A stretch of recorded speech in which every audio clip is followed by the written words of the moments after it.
আসসালামু আলাইকুম। আপনারা অনেকেই আমার কাছে আমার কেক বানানোর প্রসেসিংটা জানতে চেয়েছিলেন। তো আমি আজকে আপনাদের সাথে ৩ ডিমের রেসিপি শেয়ার করছি। প্রথমে আমি ডিমকে ফাটিয়ে নিয়ে কুসুম থেকে সাদা অংশটা আলাদা করে নিলাম। এরপরে আমি ধীরে ধীরে অল্প অল্প করে চিনি নিয়েছি। ৩ ডিমের ক্ষেত্রে আমি এখানে হাফ কাপ মেজারমেন্ট কাপের হাফ কাপ চিনি ইউজ করবো। সব একসাথে দিব না, অল্প অল্প করে দিয়ে বিট করতে থাকবো। তো যত বিট করতেছি আমি তত ফোমি হয়ে আসতেছে। ৩ ডিমের মেজারমেন্টে আমার আলহামদুলিল্লাহ 2 পাউন্ডের কেক হয়। তবে সেটা হচ্ছে আপনার সাইজ অনুসারে কথা। আপনার যদি ডিমের সাইজটা ছোট হয় সেক্ষেত্রে 4টা ডিম ইউজ করতে হয়।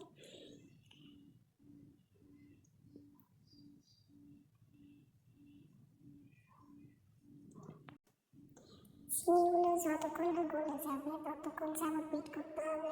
আর বিট করার পর একটা ফুল ক্রিমি স্ট্রাকচার চলে যতক্ষণ না আসবে ততক্ষণই বিট করতে হবে।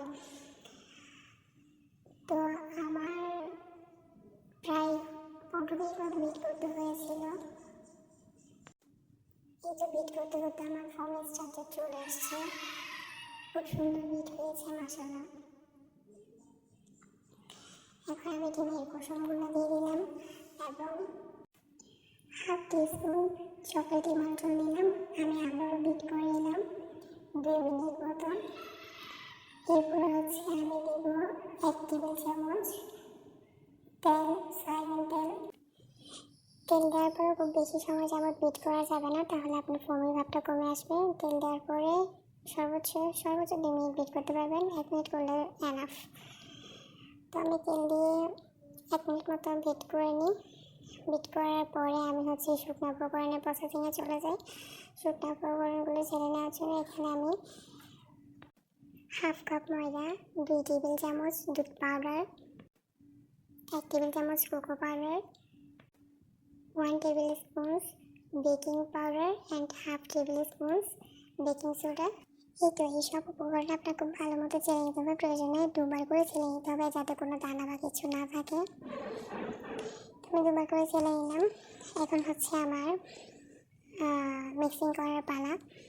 তো মিক্সিং করার ক্ষেত্রে খুব সাবধানতা অবলম্বন করে মিক্সিং করতে হবে। যদিও আমি এখানে ভিডিওটা অনেক লং হচ্ছে তাই স্পিডটা বাড়িয়ে দিলাম, কিন্তু আমি এটা অনেক আলতোভাবে করেছিলাম অনেক সময় নিয়ে। এই কাজটা আমার করতে প্রায় হচ্ছে আধা ঘন্টা 40 মিনিট এরকমই চলে যায়, কিন্তু আপনাদের ভিডিওর স্পিড বাড়ানোর কারণে ভিডিওটা 4 মিনিটে চলে আসছে। তো আমি একবারে না বারবার করে আস্তে আস্তে করে এগুলো মিক্স করে নিলাম ভালো করে। ভালোভাবে মিক্স করতে হবে। এটা করতে করতে আমার মিক্সিং প্রসেসিং প্রায় কমপ্লিট, মিক্স করা শেষ প্রায় সুন্দর মতো। এখন আমার নেক্সট স্টেপ হচ্ছে বেকিং পেপার বিছানো। যে মোল্ডে দিব সেই মোল্ডে আমি 7 ইঞ্চি সাইজের মোল্ড নিয়েছি। আমি এটাতে বেকিং পেপার বিছিয়ে তেল ব্রাশ করে নিলাম চারপাশে ভালো করে। এইটা ভালো করে করা শেষ।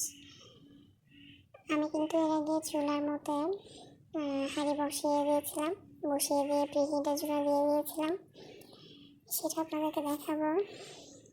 সব ঢেলে দেওয়া শেষ।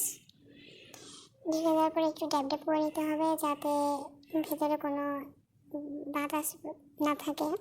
তো আমি একটু ড্যাপ ড্যাপ করে নিলাম ভালো করে, কয়েকবার করে ড্যাপ ড্যাপ করে নিলাম। ওই যে দেখেন বাতাস বের হচ্ছে চিটি হয়ে। এটা আমি একটা চুলাটা মিডিয়াম টু লো আছে রাখতে হবে।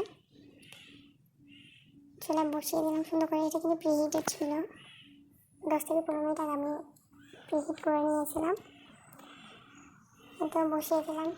বসিয়ে দেওয়ার পরে এখন আমি প্রায় হচ্ছে 30 থেকে 35 মিনিট পর দেখবো, কিন্তু আমি কিছুক্ষণ পর পরে ঘুরে ঘুরে দেখে যাই। তো মাশাআল্লাহ আমার কেক কমপ্লিট হয়ে গেছে। আমি একটু চেক করে নিচ্ছি, যাবো পারফেক্ট মাশাআল্লাহ। ডাবল হয়েছে। আমি যতটুকু দিয়েছিলাম তার চেয়ে ফুলে ডাবল হয়।